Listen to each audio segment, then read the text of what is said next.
Can I start sir?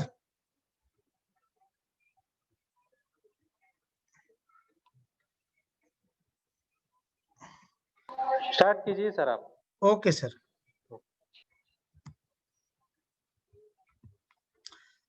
नमस्कार विद्यार्थी मित्रों, आज हम सभी लोग पाठ क्रमांक 1 क्षेत्र अध्ययन समीक्षा के तौर पर देखेंगे। और इस पाठ में हम लोग महत्वपूर्ण बात यह है कि इस पाठ को हम लोग पहले देख चुके हैं, इसके विषय में जानकारी हासिल कर चुके हैं, लेकिन आज हम सभी लोग इसमें देखेंगे कि ये जो पाठ है इसमें 2-3 महत्वपूर्ण बातें हैं कि कौन-कौन से जो प्रश्न है या टॉपिक हैं जो बोर्ड की परीक्षा में कौन से प्रश्न में पूछे जा सकते हैं या पूछे गए हैं, तो उस आधार पर हम लोग जो है इसको देखेंगे।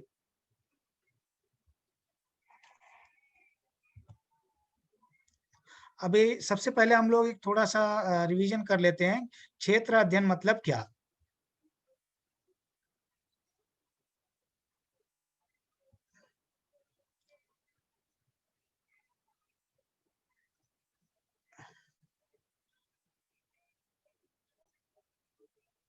सर आवाज़ जा रही है सर? हेलो? हाँ, तो क्षेत्र अध्ययन किसी स्थान पर प्रत्यक्ष रूप से निरीक्षण करके वहाँ की भौगोलिक तथा सांस्कृतिक घटकों की जानकारी प्राप्त करना क्षेत्र अध्ययन कहते हैं। अभी सबसे महत्वपूर्ण है, पिछले इसमें लेक्चर में हम लोगों ने देखा था कि क्षेत्र अध्ययन मतलब क्या, और क्षेत्र अध्ययन को 2 पार्ट में, एक तो अक्षेत्र अध्ययन, दूसरा है क्षेत्र अध्ययन का वृत्तांत। इसको 2 पार्ट में करके हम लोगों ने देखा था। तो अभी क्षेत्र अध्ययन जिसमें है महत्व, पूर्व तैयारी, उपयुक्त सामग्री, सावधानी, फिर है क्षेत्र अध्ययन का वृत्तांत जिसमें है आपकी महत्वपूर्ण चीजें संकलित,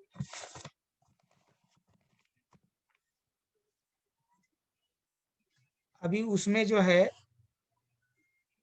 क्षेत्र अध्ययन का जो वृत्तांत है उसमें छायाचित्र है, मानचित्र है, तालिकाएं हैं, चित्र इत्यादि है, जिसमें हम लोग ये देख रहे थे कि साधन तथा आधार और दूसरा है मुद्दे। तो महत्व क्या है? तो भौगोलिक संकल्पनाओं, घटकों तथा प्रक्रियाओं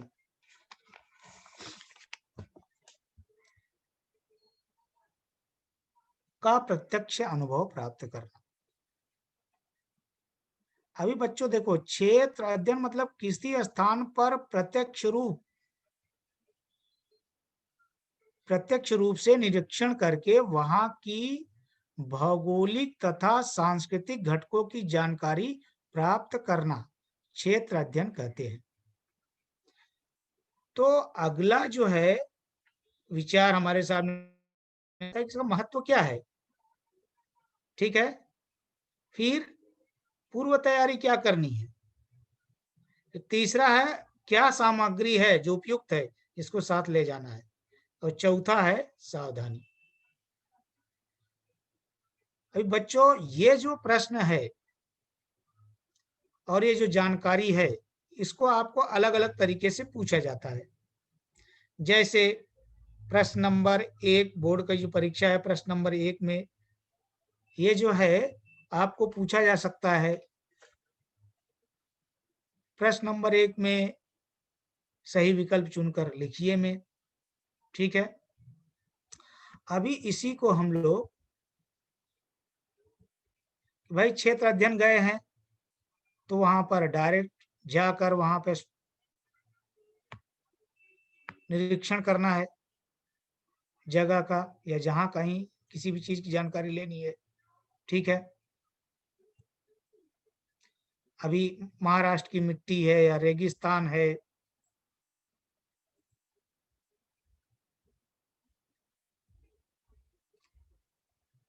ये जो घास है, पेड़ हैं, पौधे हैं, निरीक्षण करना है।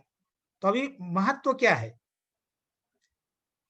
तो अभी हम लोगों ने ये जाना कि क्षेत्र अध्ययन भूगोल विषय के लिए एक अत्यंत महत्वपूर्ण अध्ययन पद्धति है। इस अध्ययन पद्धति की जानकारी जो है हम लोग ले रहे हैं कि भाई महत्व क्या है।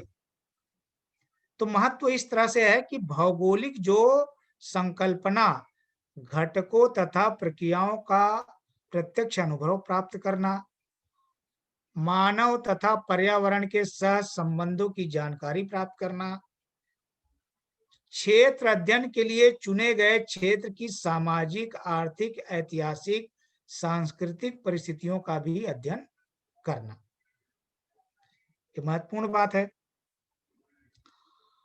अब जो है देखेंगे कि हमको क्या पूर्व तैयारी करनी है। तो पूर्व तैयारी क्या करनी है? क्षेत्र अध्ययन का स्थान निश्चित करना, क्षेत्र अध्ययन का स्थान निश्चित करना, क्षेत्र अध्ययन का उद्देश्य निश्चित करना।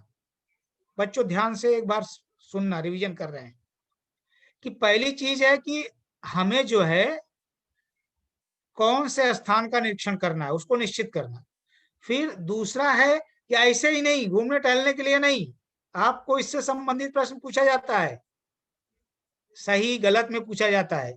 तो हमें क्षेत्र अध्ययन का जो उद्देश्य है, एम क्या है, उसको भी निश्चित करना है। ये पूर्व तैयारी है। क्षेत्र अध्ययन की समय सारणी तैयार करना, भाई कब निकलना है, कब जाना है, कैसे जाना है। अभी क्षेत्र अध्ययन के लिए अत्यावश्यक मानचित्र, वहां का महत्वपूर्ण जानकारी आदि का संकलन करना, उसको इकट्ठा करना। और फिर है क्षेत्र अध्ययन के उद्देश्य तथा चुने गए स्थान के अनुसार प्रश्नावली तैयार करना।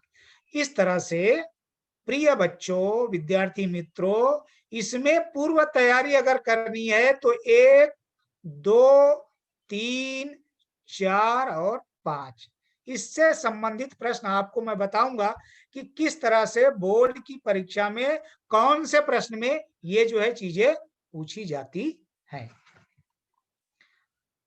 आशा है आप लोग ये जो है महत्व और पूर्व तैयारी समझे होंगे।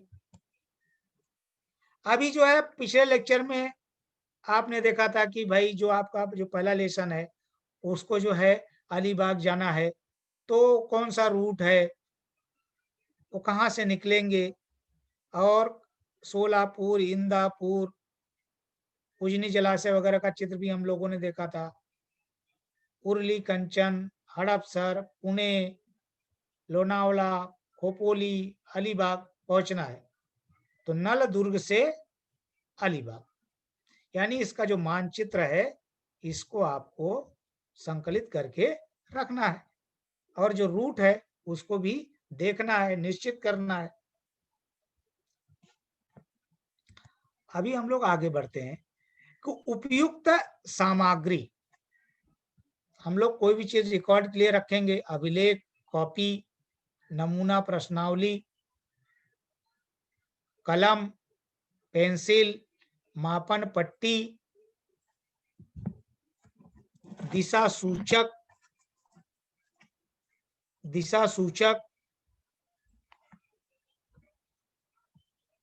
नमूना इकट्ठा करने की कागज की थैली, मानचित्र, कैमरा, दूरबीन, प्रथमोपचार पेटी। अभी बच्चों प्रश्न नंबर 1 बोर्ड की परीक्षा में, प्रश्न नंबर 1 में आपको एक प्रश्न पूछा जा सकता है, जैसे कि सही विकल्प चुनकर लिखिए, जिसमें दिशा निश्चित करने के लिए डैश का उपयोग होता है। तो मापन पट्टी दिया होगा, दूरबीन, दिक सूचक और कलम, ठीक है। तो दिक सूचक मतलब दिशा सूचक। तो आपको अगर ये पूछा जा रहा है कि भाई दिशा निश्चित करने के लिए क्या चाहिए, तो दिशा निश्चित करने के लिए दिशा सूचक चाहिए, जो दिशा की सूचना देता हो ऐसा यंत्र। तो आपको मापन पट्टी तो दिशा के लिए होती नहीं है निश्चित करने के लिए या उसकी सूचना देने के लिए, दूरबीन भी नहीं है, हाँ। और फिर कलम भी नहीं है, तो सही उत्तर क्या है? वो है दिशा सूचक। ठीक है, तो आपको पाठ क्रमांक 1 क्षेत्र अध्ययन में प्रश्न क्रमांक बोर्ड में 1 में यह जो प्रश्न है सही विकल्प चुनकर लिखिए, इसमें पूछा जा सकता है। अभी क्षेत्र अध्ययन के लिए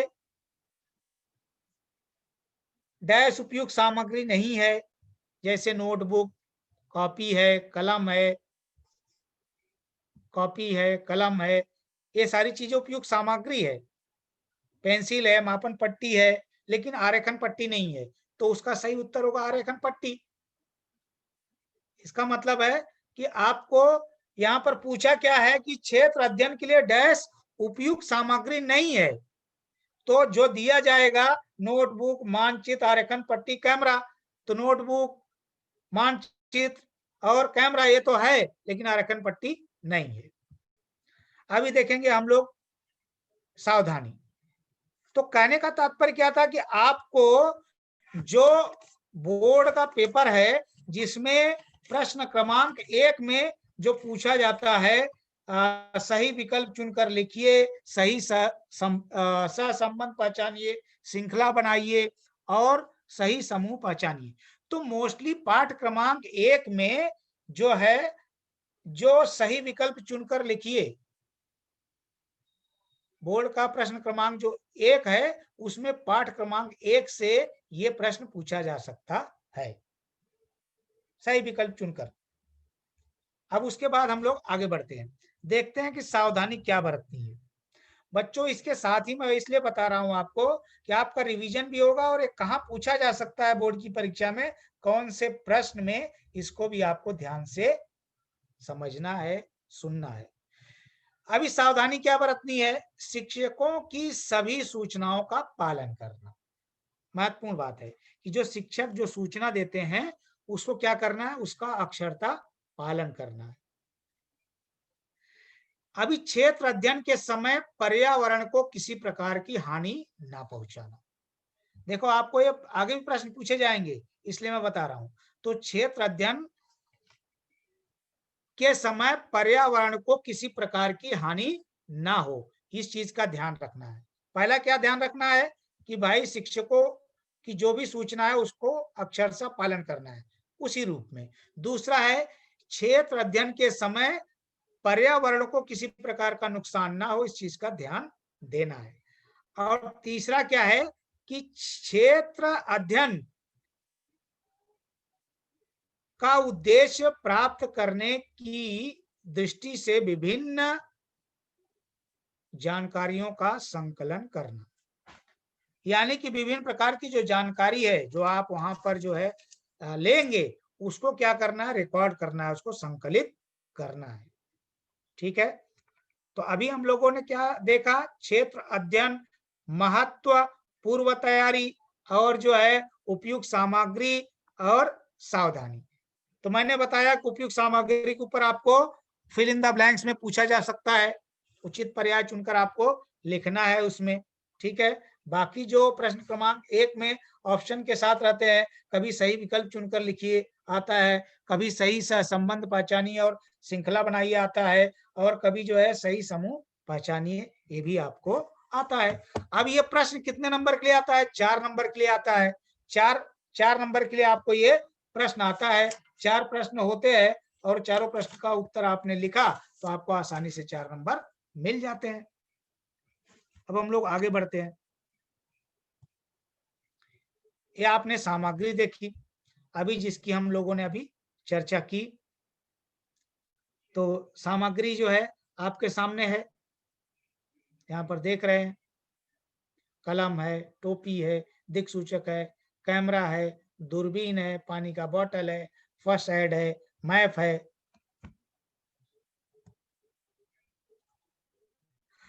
अभी देखो एक महत्वपूर्ण जो है प्रश्न पूछा जाता है आपको, मतलब क्षेत्र अध्ययन का वृत्तांत। अब आप जो है हिंदी में भी आप वृत्तांत लेखन लिखते हैं, आपको पता है, और उसके पहले हम लोगों ने चर्चा भी की है। तो क्षेत्र अध्ययन का कार्य पूर्ण हो जाने पर उसके विषय में वृत्तांत लेखन करना आवश्यक होता है। जो वृत्तांत लेखन है उसमें क्या चीजें हमको समाहित करनी होती है। अभी साधन आधार, तो क्षेत्र अध्ययन द्वारा संकलित की गई जानकारी। साधन आधार क्या है? क्षेत्र अध्ययन का स्थान का छायाचित्र, पहला। क्षेत्र अध्ययन के उपयोग में लाए गए मानचित्र, रेखा मानचित्र, तालिकाएं, चित्र, साक्षात्कार पत्र। मतलब अगर आप किसी का इंटरव्यू लेते हैं तो ठीक है। अभी दूसरा है मुद्दा, प्रस्ताव है। जो आपने जो क्षेत्र अध्ययन किया है,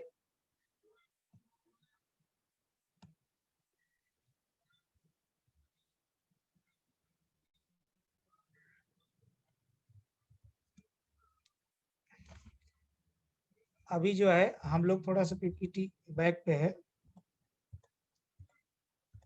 तो जो साधन आधार है, क्षेत्र अध्ययन द्वारा संकलित की गई जानकारी, क्षेत्र अध्ययन का छायाचित्र, क्षेत्र अध्ययन के लिए उपयोग में लाए गए मानचित्र,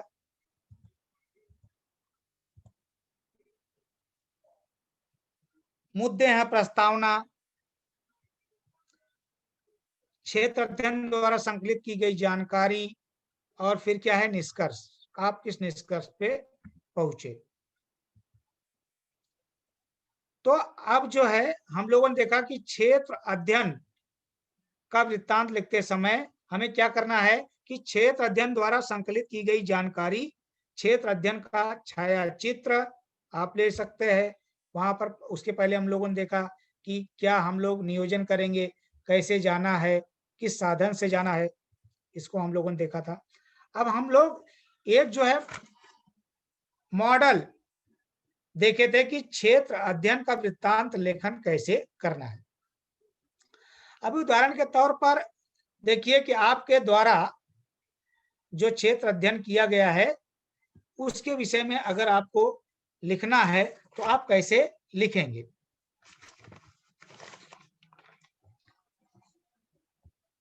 तो आपके द्वारा किए गए क्षेत्र अध्ययन का वृत्तांत लेखन कीजिए। आपको ये प्रश्न आ सकता है, तो कैसे आप लिखेंगे।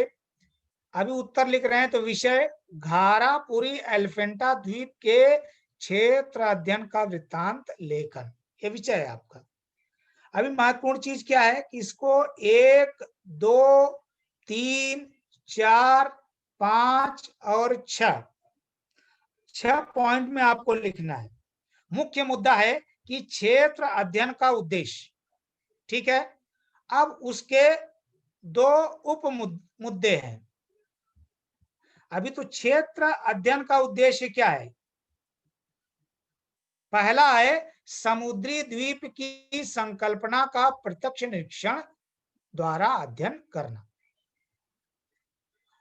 बच्चों, अगर आप समुद्री द्वीप की जो संकल्पना है, जो विचार है, जो सोच है, अगर उसको आप प्रत्यक्ष निरीक्षण करके आप जानना चाहते हैं, यही आपने उद्देश्य निश्चित किया है। दूसरा है घारापुरी एलिफेंटा द्वीप के विषय में विस्तृत जानकारी प्राप्त करना, उसके विषय में पूरी जानकारी, ठीक है। तो द्वीप क्या है, समुद्री द्वीप क्या है कि जो वह स्थल जो जल से चारों तरफ से घिरा हुआ हो, ठीक है। तो आप निरीक्षण करके ये चीज वहां देखेंगे ऐसा है या नहीं है, बराबर है। तो आप जो है क्षेत्र अध्ययन का जो वृत्तांत है वो लेखन करते समय इस 2 मुद्दे को आप क्षेत्र अध्ययन का उद्देश्य में डालेंगे, जो आपने निश्चित किए हैं पहले से। दूसरा है क्षेत्र अध्ययन द्वारा संकलित जानकारी। तो पहली जानकारी आपने क्या हासिल की, घारापुरी एलिफेंटा द्वीप का स्थान। तो जानकारी क्या इकट्ठा किया आपने, कुछ आपने उद्देश्य निश्चित किया था, बराबर है। तो जो आपने उद्देश्य निश्चित किया था कि चारों ओर से पानी से घिरे भूभाग को द्वीप कहते हैं। घारापुरी एलिफेंटा द्वीप दक्षिण मुंबई स्थित ट्राम्बे के पास की खाड़ी का एक छोटा द्वीप है। घारापुरी एलिफेंटा का स्थान रायगढ़ तालुका में है। तहसील इसको कहते हैं हिंदी में, तालुका। और फिर दूसरा है कि घारापुरी एलिफेंटा द्वीप का क्षेत्रफल समुद्र के ज्वार के समय घारापुरी एलिफेंटा द्वीप का क्षेत्रफल लगभग 10 वर्ग किलोमीटर होता है और समुद्र के भाटे के समय घारापुरी एलिफेंटा द्वीप का क्षेत्रफल लगभग 16 वर्ग किलोमीटर होता है। जब लहरें आती हैं तब ये 10 वर्ग किलोमीटर ही रहता है और जब लहरें पीछे चली जाती हैं तो 16 वर्ग किलोमीटर में होता है। ये आपको जानकारी मिली। आपने पहले जो है ये था कि आपको जो उद्देश्य आपने निश्चित किया था उसके अनुसार आपने यहाँ पर जानकारी संकलित की है, उसको आपने किया। फिर तीसरा प्रमुख मुद्दा, घारापुरी एलिफेंटा द्वीप पर पहुंचने के लिए यातायात के साधन। तो अभी आपने देखा कि बस है, कि जो है नाव है, फिर रोड है। तो आप लोग जो है नौका से जाते हैं, तो गेटवे ऑफ इंडिया से यात्री नौका द्वारा जाना पड़ता है। फिर उसके बाद गेटवे ऑफ इंडिया से घारापुरी पहुंचने में लगभग 1 घंटे का समय लगता है। इसको आपने प्रत्यक्ष अनुभव किया है। इस यात्रा के दौरान मुंबई के टोले जंग इमारत, बॉम्बे हाई क्षेत्र, नावा सेवा, बंदरगाह, बड़ी बड़ी व्यापारिक नौकाएं, सीगल पक्षियों के झुंड दिखाई पड़ते हैं। अभी घारापुरी एलिफेंटा द्वीप के पर्यटकों का आकर्षण। तो घारापुरी एलिफेंटा द्वीप पर पत्थर में खोदी गई अनेक गुफाएं पाई जाती हैं। ये गुफाएं विश्व में प्रसिद्ध हैं। यहाँ पर हर वर्ष अनेक भारतीय विदेशी पर्यटक आते हैं। बच्चों, अभी कोरोना काल चल रहा है, नहीं तो मैं आप सभी को ये सलाह देता कि आप एक बार यहाँ पर जाकर आए। आप जाते तो आपको ये जो चीजें पढ़नी पड़ रही, पढ़ने की जरूरत नहीं है। तो आपको जैसे क्या है वहां पर, स्थान कैसा है, कैसे जाते हैं आप, तो जैसे आप गए वैसे आपको लिखना होता है। और क्या साधन है जाने के, और क्या रास्ते, वो ऑप्शन भी आप लिख सकते हैं, वो गलत नहीं होंगे। अब जो है वहां पर जाने के बाद आप देखेंगे क्या क्या चीजें हैं वहां पर। गुफाएं विश्व में जो प्रसिद्ध है, ऐसी गुफाएं हैं। वहां पर भारतीय तो आते ही हैं, अनेक विदेशी पर्यटक भी आते हैं। वो भी आपने वहां पर जाकर अनुभव आप लेते, और जिन्होंने लिया है वो लिख ही सकते हैं। अभी घारापुरी एलिफेंटा द्वीप का जनजीवन कैसा है? घारापुरी एलिफेंटा द्वीप पर लगभग 1500 से 2000 लोगों की बस्ती पाई जाती है। घारापुरी एलिफेंटा द्वीप को लोग मुख्यतः पर्यटन, धान की खेती, नौका मरम्मत, मछली पकड़ना आदि व्यवसाय से जुड़े हुए। वहां के जो जनजीवन है वो कैसा है, वो किन चीजों पर मुख्यतः निर्भर है, ठीक है। तो वो लोग क्या खेती करते हैं, और जो लोग वहां पर आते हैं उनसे उनके जीवन में क्या प्रभाव पड़ता है, यानी जो पर्यटन है उससे उनकी जीविका चलती है, ये भी ध्यान में बात आई। धान की खेती करते हैं, नौका बनाने का काम करते हैं, मछली मारने का काम करते हैं, द्वीप है तो। अब इसके साथ साथ आपने ये जानकारी तो हासिल कर ली, अभी घारापुरी एलिफेंटा द्वीप की समस्याएं क्या है। तो समस्या क्या है कि जो उस द्वीप के स्थानीय लोग हैं, लोगों तथा पर्यटकों को कुछ अवसरों पर पीने की पानी की कमी की समस्या का सामना करना पड़ता है। घारापुरी एलिफेंटा द्वीप पर शैक्षिक तथा वैद्यकीय सेवाएं पर्याप्त मात्रा में नहीं पाई जाती हैं। बच्चों आपने वहां पर जो भी जानकारी हासिल की, तो आपने वो जानकारी यहाँ पर आपने अंकित की, आपने वृत्तांत में इसको लिखा आपने, तो वहां की समस्या क्या है इसको भी लिखना है, जो छठवां पॉइंट है। तो वहां के जो स्थानीय लोग हैं या जो पर्यटक जाते हैं, उनको पीने की पानी की समस्या से रूबरू होना पड़ता है, जूझना पड़ता है। वहां पर दूसरा है शैक्षिक तथा वैद्यकीय सेवाएं, जैसे स्कूल कॉलेज हो गए या डॉक्टर्स, ये जो समस्याएं हैं, जो सेवाएं हैं, ये समस्या के रूप में है, वहां पर ये पर्याप्त मात्रा में नहीं है। हम लोग आगे बढ़ते हैं। अभी बच्चों मैंने आपको बताया कि कौन से जो है पाठ क्रमांक 1 के कौन से प्रश्न बोर्ड के प्रश्न पत्रिका में कौन से प्रश्न में पूछे जा सकते हैं। तो पहला मैंने बताया कि प्रश्न क्रमांक 1 में पूछा जा सकता है, ठीक है। और दूसरा मैंने बताया कि प्रश्न क्रमांक 3 में एक वाक्य में उत्तर पूछा जा सकता है। तो एक वाक्य में उत्तर आपको जो है मैंने जानकारी दी। उसके अलावा सही अथवा गलत का जैसे मैंने बताया,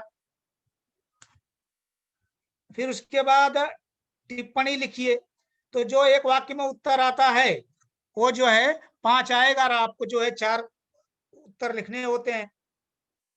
अगर आपने 4 लिख दिया तो ऐसे प्रश्न जो उसमें इस पाठ से पूछे जा सकते हैं। अभी हम लोग देखेंगे ना कि प्रश्न क्रमांक जो 5 है भौगोलिक कारण, और जो प्रश्न क्रमांक 4 है इस पाठ से नहीं पूछे जाते हैं। तो प्रश्न क्रमांक 1, 2 में भी नहीं पूछे जाते हैं। प्रश्न क्रमांक 3 में लगभग एक वाक्य में पूछे जा सकते हैं, सही अथवा गलत में पूछे जा सकते हैं, और फिर प्रश्न क्रमांक 5 में पूछे जाएंगे। बोर्ड का जो प्रश्न क्रमांक 5 है, 4 में नहीं पूछे जाएंगे। तो प्रश्न क्रमांक 4 में जो है, सॉरी 5 में जो भौगोलिक कारण है उसमें कौन से प्रकार के प्रश्न पूछे जा सकते हैं। आपको जो है एक प्रश्न मैं करता हूं जिसमें आप देखिए कि जो प्रश्न क्रमांक 5 है भौगोलिक कारण, उसमें पाठ क्रमांक 1 में कि क्षेत्र अध्ययन के दौरान कचरे का व्यवस्थापन कैसे करेंगे, आगे आपको आएगा। क्षेत्र अध्ययन के लिए उपयुक्त सामग्री तथा प्रश्नावली को साथ में ले जाना पड़ता है, बराबर है, इसको हम लोग देखेंगे। लेकिन जो ये प्रश्न है ये आपको क्षेत्र अध्ययन की आवश्यकता स्पष्ट कीजिए, ये प्रश्न क्रमांक 7 में पूछा जाता है। तो प्रश्न क्रमांक 7 में 2 प्रकार के प्रश्न आपको पूछे जाते हैं। पहला प्रश्न ये होता है कि विस्तार से उत्तर लिखिए या स्पष्ट कीजिए। तो यह स्पष्ट कीजिए या विस्तार दोनों में से पूछा जा सकता है। तो क्षेत्र अध्ययन की आवश्यकता स्पष्ट कीजिए, क्या जरूरत है क्षेत्र अध्ययन की, क्यों, तो उसका उत्तर किस तरह से लिखना है। तो बच्चों आपको मैंने पहले बताया है विद्यार्थी मित्रों को आपको पॉइंट में लिखना है। तो जैसे कैसे शुरुआत करना है कि क्षेत्र अध्ययन की आवश्यकता अग्रलिखित मुद्दों के रूप में स्पष्ट की जा सकती है। तो क्षेत्र अध्ययन द्वारा, पहला, क्षेत्र अध्ययन द्वारा भौगोलिक संकल्पनाओं, घटकों, क्षेत्र अध्ययन द्वारा भौगोलिक संकल्पनाओं, घटकों तथा प्रक्रियाओं के प्रत्यक्ष अनुभव प्राप्त किया जा सकता है। क्षेत्र अध्ययन की सहायता से, जो दूसरा है, क्षेत्र अध्ययन की सहायता से मानव तथा पर्यावरण के विषय में जानकारी प्राप्त की जा सकती है। तीसरा है क्षेत्र अध्ययन द्वारा क्षेत्र अध्ययन के लिए चुने गए क्षेत्र की सामाजिक, आर्थिक, ऐतिहासिक तथा सांस्कृतिक परिस्थितियों का भी अध्ययन किया जा सकता है। साधारण शब्दों में बात करें बच्चों तो क्षेत्र अध्ययन की आवश्यकता क्यों है, क्योंकि हम उससे भौगोलिक संकल्पनाएं हैं जो उनको अन्य जो घटक हैं, प्रक्रियाओं का हम लोग प्रत्यक्ष अनुभव कर सकते हैं। क्षेत्र अध्ययन के द्वारा या उसकी सहायता से मानव तथा पर्यावरण के बारे में जानकारी हासिल कर सकते हैं। क्षेत्र अध्ययन द्वारा क्षेत्र अध्ययन के लिए चुने गए क्षेत्र की सामाजिक, आर्थिक, ऐतिहासिक तथा सांस्कृतिक परिस्थितियों का भी अध्ययन किया जा सकता है। और चौथा है, क्षेत्र अध्ययन द्वारा भूगोल का अध्ययन अपेक्षाकृत अधिक आकर्षक बनता है और प्राप्त ज्ञान का उपयोग हम लोग कर सकते हैं। उसका उपयोग करके हम लोग को प्रोत्साहन मिलता है। अब कहीं की भी जानकारी अगर आपको लेनी है और वो जानकारी आपको मिल रही है तो उससे आपके ज्ञान में वृद्धि होती है और आपको जो है और जानकारी इकट्ठा करने की प्रोत्साहन मिलती है आपको। तो ये महत्वपूर्ण जो है 4 मुद्दे हैं जिसको आप क्षेत्र अध्ययन की आवश्यकता स्पष्ट कीजिए में पूछा जाता है। और ये जो प्रश्न है आपको प्रश्न क्रमांक 7 में पूछा जाता है। पाठ क्रमांक 1 का प्रश्न बोर्ड के प्रश्न क्रमांक 7 में ये पूछा जाता है। अब पाठ क्रमांक 7 में 3 प्रश्न पूछे जाते हैं जिसमें से आपको 2 प्रश्न हल करने होते हैं यानी लिखने होते हैं, लेकिन जो भी लिखने होते हैं आपको भूगोल में पॉइंट में लिखने हैं। तो 3 में से आप 2 करेंगे तो एक प्रश्न जो है 4 नंबर के लिए होता है और 2 प्रश्न 8 नंबर के लिए। इसका मतलब है कि प्रश्न क्रमांक जो 7 है 8 नंबर के लिए बोर्ड में आपको पूछा जाता है। ये जो है 4 नंबर का प्रश्न है। अभी उसी प्रकार से ये प्रश्न क्रमांक 5 में यानी भौगोलिक कारण में भी पूछा जाता है और विस्तार पूर्वक लिखिए या फिर आप स्पष्ट कीजिए, इसमें भी पूछा जाता है। यानी ये प्रश्न जो है प्रश्न क्रमांक 5 भौगोलिक कारण बोर्ड की जो परीक्षा होती है, बोर्ड के जो प्रश्न पत्र आते हैं उसमें 5वें प्रश्न में पूछा जाता है और 7वें में भी पूछा जा सकता है। ठीक है। अभी क्षेत्र अध्ययन हेतु आप क्या सामग्री साथ लेंगे या क्षेत्र अध्ययन हेतु जो सामग्री आपको लेनी है उसके बारे में आपको ये जानकारी हासिल करनी है। तो जब आप इसको समझ लेंगे, रट्टा मारने के बजाय समझ लेंगे, तो आप उत्तर इस तरह शुरू करेंगे कि चित्र अध्ययन हेतु हम सॉरी क्षेत्र अध्ययन यहाँ पे बाय मिस्टेक हुआ है। क्षेत्र अध्ययन हेतु हम अग्रलिखित सामग्री साथ लेंगे। यहाँ पे चित्र का बजाय इसको सुधार दूंगा मैं, क्षेत्र है। तो पहला है जानकारी के अभिलेखन के लिए अभिलेख कॉपी, कलम, पट्टी, कैमरा, दूरबीन इत्यादि जो है आपको साथ में लेना है। क्या लेना है? अभिलेखन के लिए अभिलेख कॉपी, कलम,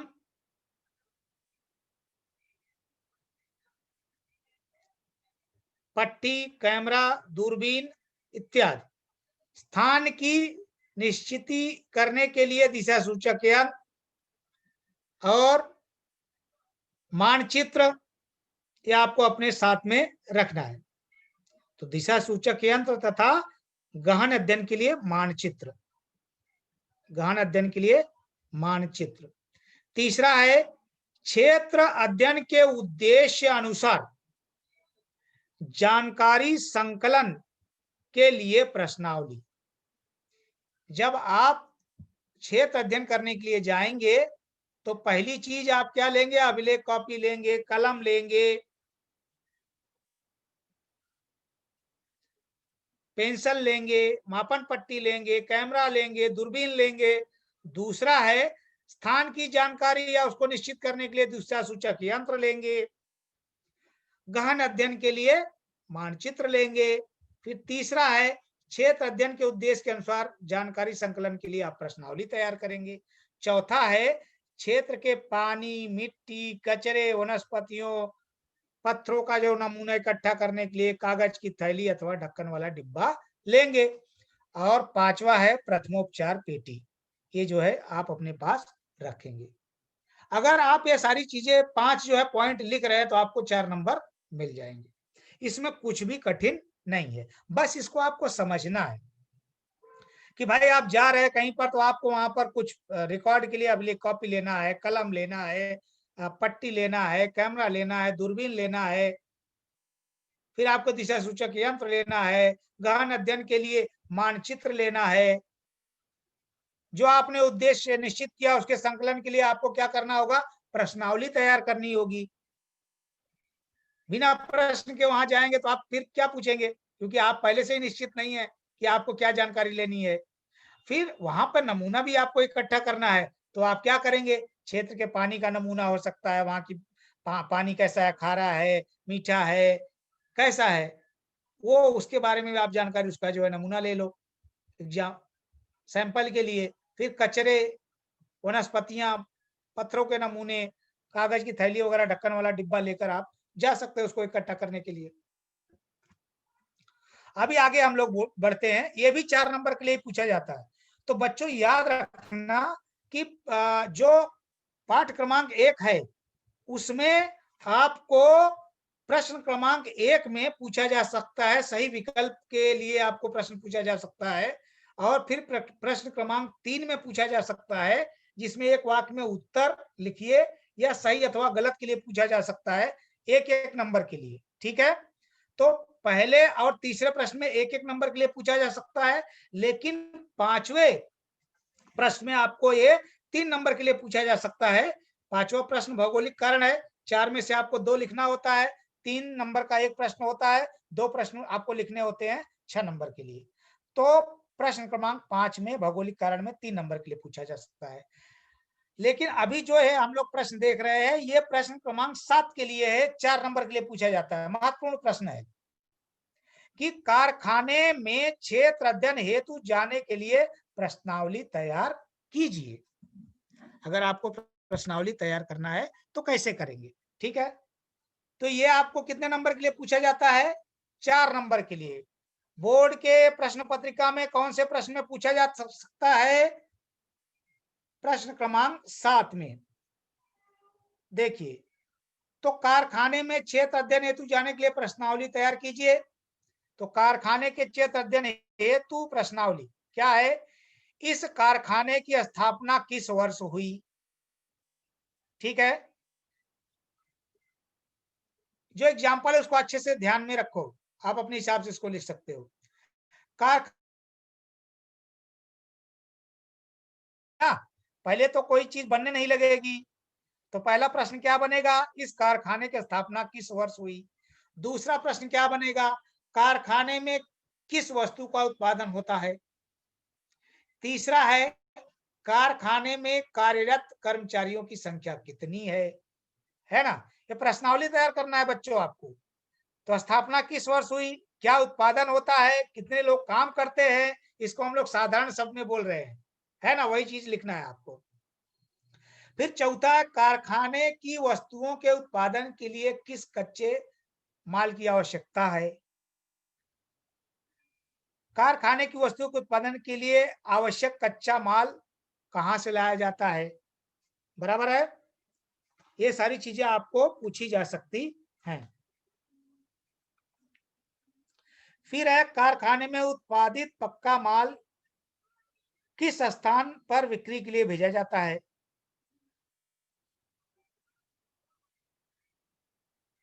फिर आपका 6वां प्रश्न है, कारखाने में सॉरी 7वां है, कारखाने के श्रमिकों की सुरक्षा के लिए कौन सी जो सावधानी है वो जो है बरती जाती है। बरती जाती है मतलब रखी जाती है। कारखाने के श्रमिकों की सुरक्षा के लिए कौन सी सावधानी रखी गई है या रखी जाती है। अब आपका 8वां है, पर्यावरण को बचाने के लिए कौन से उपाय किए जाते हैं। बच्चों जब आप ये प्रश्न बनाकर लेकर जाएंगे, जब ये प्रश्न पूछेंगे तो आपको इसका उत्तर भी मिलेगा, आप वहीं पर उसको लिख लेंगे। स्थापना किस वर्ष हुई, ये फला वर्ष हुई। किस चीज का उत्पादन होता है, कि भाई चीनी है, कि इलेक्ट्रिक पार्ट है, जहां कहीं भी जा रहे हैं। कितने लोग काम करते हैं उसकी संख्या भी मिल जाएगी, बराबर है। अभी जो भी चीज बनती है, जो कच्चा माल है, वो कौन से कच्चे माल की आवश्यकता है। मान लो कहीं पर चीनी बनती है, तो कच्चा माल क्या है, गन्ना, कहाँ से आता है, और फिर चीनी बनकर वो बिकने के लिए कहाँ पर जाता है, उसका भी उत्तर मिल जाएगा। जो उसमें काम कर रहे हैं लोग, उनकी सुरक्षा के लिए कौन सावधानी बरती गई, ये भी पता चल जाएगा, आपको उत्तर मिल जाएगा। और फिर पर्यावरण बचाने के लिए कौन से उपाय किए जाते हैं, वो भी आपको उस फैक्ट्री कारखाने द्वारा बताया जाएगा, जो भी आदमी अधिकृत किया जाएगा, जिसका आप इंटरव्यू साक्षात्कार लेंगे। तो बच्चों, लेकिन आपको बोर्ड की परीक्षा में उत्तर तो ये लिखना है, यानी प्रश्न, कौन सी प्रश्नावली आप तैयार करके लेके जाएंगे। तो आपको ये 8 प्रश्न या 6 प्रश्न आप लिख देंगे तो आपको जो है 4 नंबर मिल जाएगा। तो आपको ये प्रश्न लिखना है, इसके उत्तर नहीं लिखने। अभी देखो, ये प्रश्न आपको भौगोलिक कारण के लिए भी पूछा जा सकता है कि क्षेत्र अध्ययन के दौरान कचरे का व्यवस्थापन करना पड़ता है, कचरे का व्यवस्थापन करना पड़ता है, या फिर क्षेत्र अध्ययन के दौरान कचरे का व्यवस्थापन कैसे करेंगे, विस्तार से लिखिए। ठीक है, तो क्षेत्र अध्ययन के दौरान कचरे का व्यवस्थापन किस तरह करेंगे। तो क्षेत्र का जो कचरा है, इकट्ठा करने के लिए बड़े आकार का बोरा, थैली, ये सब जो है लेंगे, उसमें भरेंगे उसको।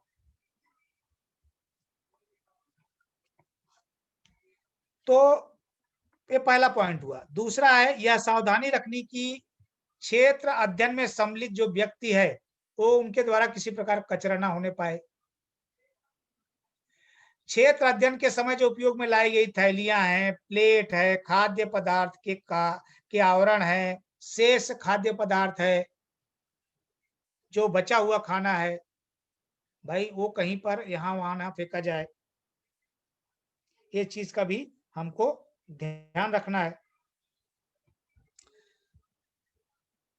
अभी संबंधित क्षेत्र में जानकारी पट, पथनाट के द्वारा, सूचना पट द्वारा, ये स्वच्छता के विषय में जन जागरण क्या करना है, उत्पन्न करना है।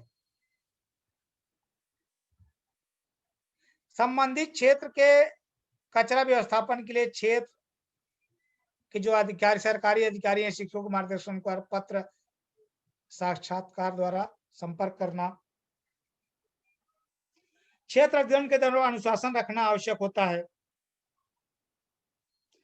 और फिर क्या है, यही सब प्रमुख कारण है कि जो कचरे का व्यवस्थापन करना आवश्यक है, क्योंकि इससे पर्यावरण को हानि होती है। अभी इस चीज को हम लोग ना थोड़ा सा ये चार्ट के माध्यम से देख लेते हैं कि अध्ययन की योजना,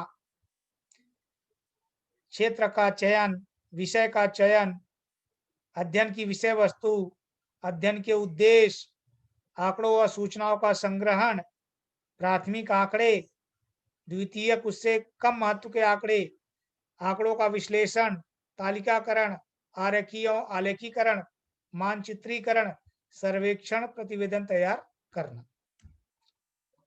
अभी बच्चों, आपको मैंने पाठ क्रमांक 1 क्षेत्र अध्ययन में फिर से एक बार बता रहा हूं कि बोर्ड के प्रश्न पत्रिका में प्रश्न क्रमांक 1 में सही विकल्प चुनकर लिखिए, इसमें एक प्रश्न पूछा जा सकता है इससे संबंधित। प्रश्न क्रमांक 3 में एक वाक्य में उत्तर में पूछा जा सकता है क्षेत्र अध्ययन से, सही अथवा गलत एक एक नंबर के लिए, प्रश्न क्रमांक 1 में और प्रश्न क्रमांक 3 में। फिर प्रश्न क्रमांक 5 में पूछा जाएगा 3 नंबर के लिए। लेकिन ज्यादातर जो प्रश्न है अभी के अनुभव के आधार पर, वो प्रश्न क्रमांक 7, जो अंतिम प्रश्न है, भूगोल में कुल टोटल 7 जो है प्रश्न आते हैं, तो प्रश्न क्रमांक 7 विस्तार पूर्वक लिखिए या फिर स्पष्ट कीजिए। ये 2 प्रकार के प्रश्न पूछे जाते हैं, और ये प्रश्न 2 पूछे जाते हैं 4-4 नंबर के लिए, यानी टोटल 8 नंबर के लिए पूछा जाता है। तो उसमें देखो एक प्रश्न तो ये हो गया, क्षेत्र अध्ययन के दौरान कचरे का व्यवस्थापन कैसे करेंगे। फिर दूसरा प्रश्न है कि कारखाने में क्षेत्र अध्ययन हेतु जाने के लिए प्रश्नावली तैयार कीजिए। फिर तीसरा है क्षेत्र अध्ययन हेतु आप क्या सामग्री साथ में लेंगे, ठीक है। और चौथा है क्षेत्र अध्ययन की आवश्यकता स्पष्ट कीजिए। इसमें से आपको एक प्रश्न जरूर मिलेगा। तो क्षेत्र अध्ययन का जो पाठ है उसमें मोस्टली प्रश्न क्रमांक 7 में या जो है 5 में पूछा जाता है, जो 3 नंबर या 4 नंबर के लिए, ज्यादा से ज्यादा 4 नंबर के लिए 7वें प्रश्न में, और प्रश्न क्रमांक 5 में 3 नंबर के लिए, और कम से कम 1 नंबर के लिए। प्रश्न क्रमांक 1 में और 3 में एक एक प्रश्न पूछा जा सकता है, ठीक है। अगर 1 में पूछा गया तो 3 में नहीं पूछा जाएगा, अगर 5 में पूछा गया तो 7 में नहीं पूछा जाएगा। तो मोस्टली आपको ये कॉन्सेंट्रेट करना है कि ये जो प्रश्न क्रमांक 7 है बोर्ड का, उसमें इसको पूछा जा सकता है। अब इससे संबंधित अगर कुछ प्रश्न क्षेत्र अध्ययन और जो मैंने प्रश्न बताया उससे संबंधित कुछ प्रश्न पूछने हैं तो आप पूछ सकते हैं। Over to Jaikar sir.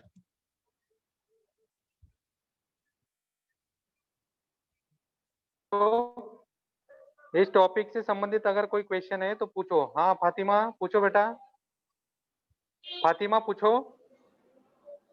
Hello sir. हाँ गुड मॉर्निंग बेटा, बोलो। Good morning sir.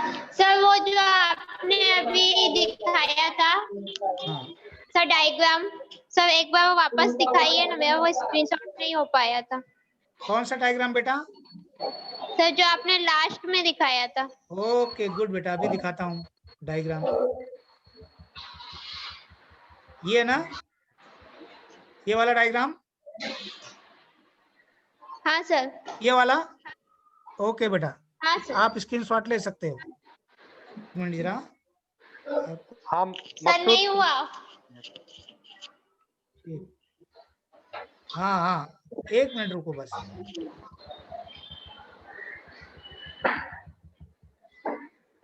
मकसूद, मकसूद पूछो बेटा, तुम्हारा क्या क्वेश्चन है? इसका ले सकते हो बेटा। हाँ मकसूद बेटा, गुड मॉर्निंग। हाँ सर, क्वेश्चन ये था सर कि ज्यादा करके क्षेत्र के बारे में अभी क्वेश्चन आएगा सर अभी इस बार में, क्षेत्र के अध्ययन के बारे में।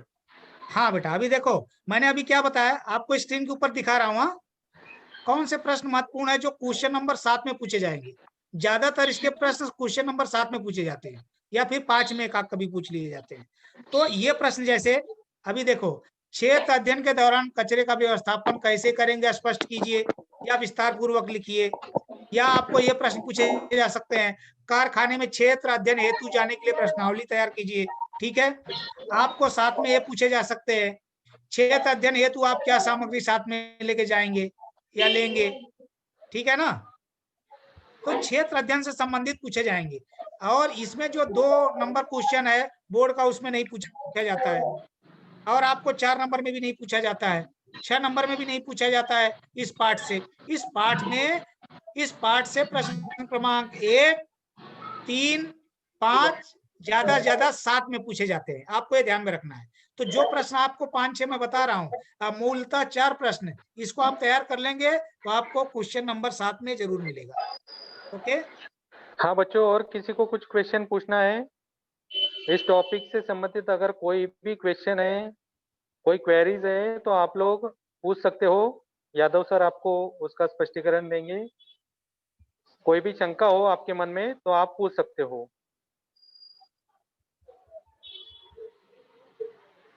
अपना हैंड राइज कीजिए, जिसको भी क्वेश्चन पूछना है इस टॉपिक से संबंधित आप पूछ सकते हो।